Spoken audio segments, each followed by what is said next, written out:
We're at the Maryland Heights Overlook.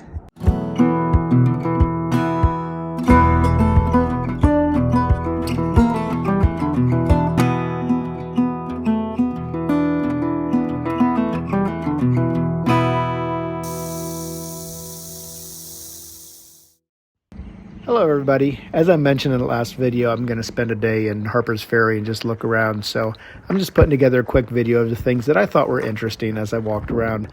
So thanks for watching.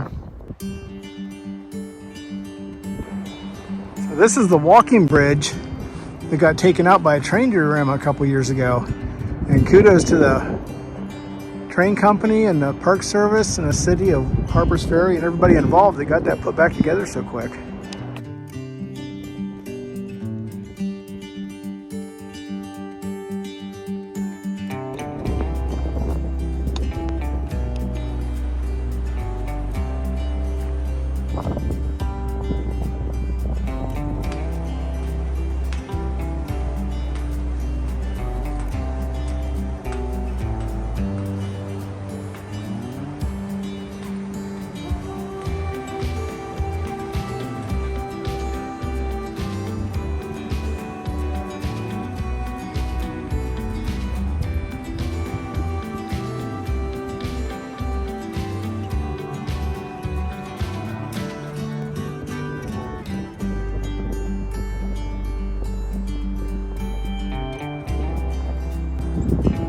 I believe that's the Paymasters House up there, which they'd probably either pay for the locks or maybe they sold goods there or something like that. I'm not sure.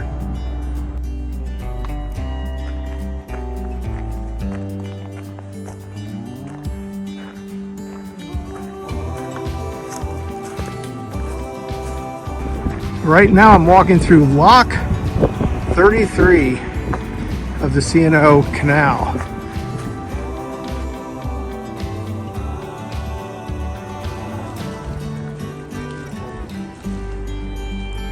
Up above Harpers Ferry is a hotel, and I read that that was being demolished. It almost looks like it's falling apart.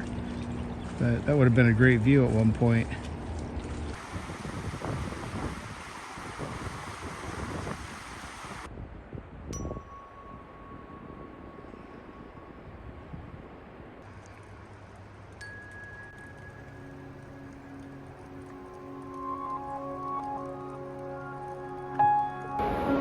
There are a couple reasons I wanted to walk up this Maryland Heights Trail. One is obviously great views of Harpers Ferry, but the other reason is Abe Lincoln actually walked up this trail. He walked up to see the where they set up the cannons to protect Harpers Ferry. So it's going to be an interesting hike. Thanks for coming along.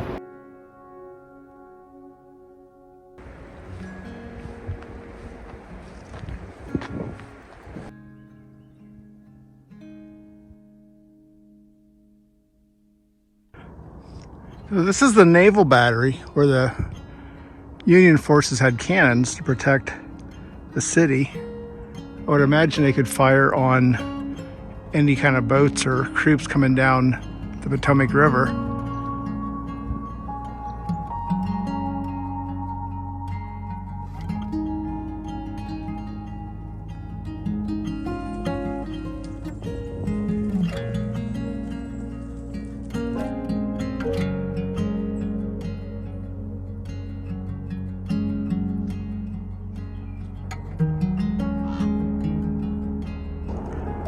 We're at the Maryland Heights Overlook and looking down at Harpers Ferry, West Virginia. That bridge off in the distance is where the Appalachian Trail comes down out of Virginia and crosses into West Virginia, then crosses the bridge, then comes up through Harpers Ferry and across the railroad bridge.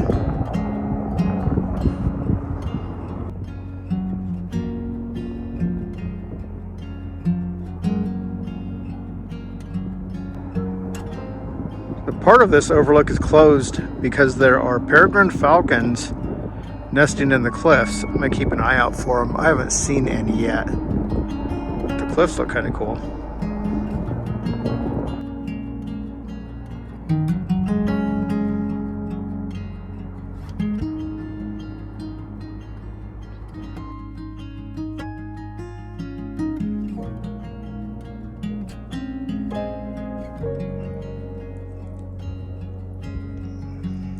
Up there is where I was standing to take pictures of Harpers Ferry from across the river. You can see the orange fence there. From this picture, I was to the little bit to the left of that orange fence up there. This is the engine house where John Brown was held up at the beginning of the Civil War.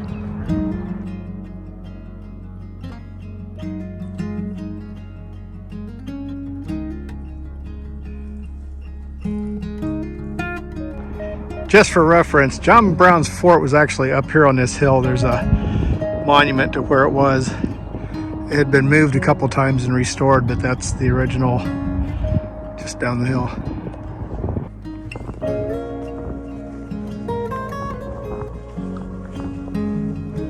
Since I'm doing history things, I want to come down here by the river because I know at one point there was a pontoon bridge during the Civil War that went across the river, and the moorings are still here.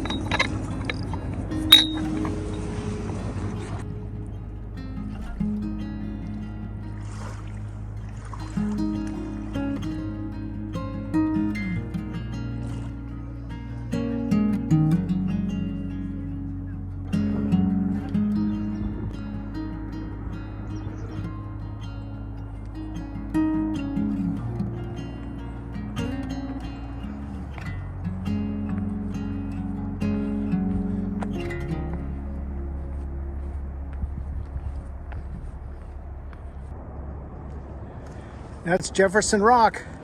Thomas Jefferson stood right here and looked at the Shenandoah River. Named for Robert Harper.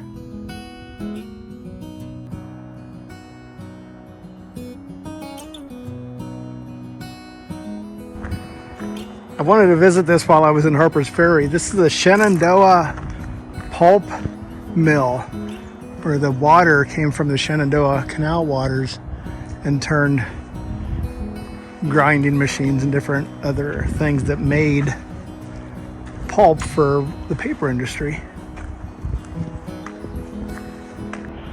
You can see that there still remains what was probably a gate that let water in and out.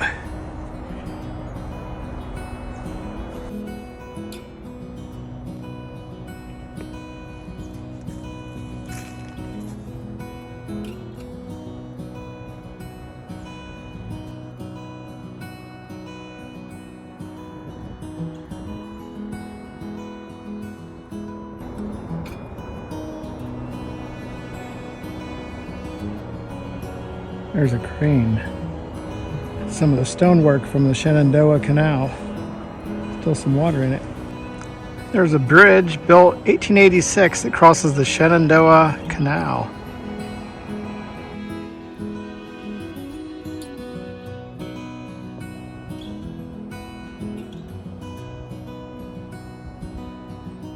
Oh, here's a giant millstone that tells me we're coming up on a mill.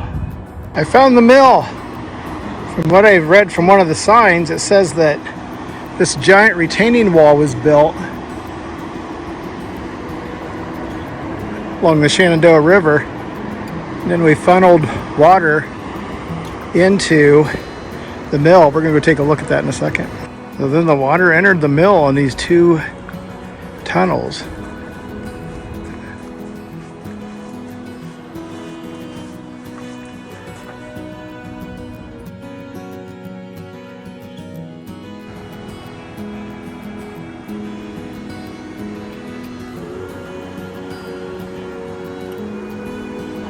So basically these were cotton mills and flour mills, and they brought flour, probably cotton too, on the railroad tracks and probably on the river to these mills to where they made a finished product.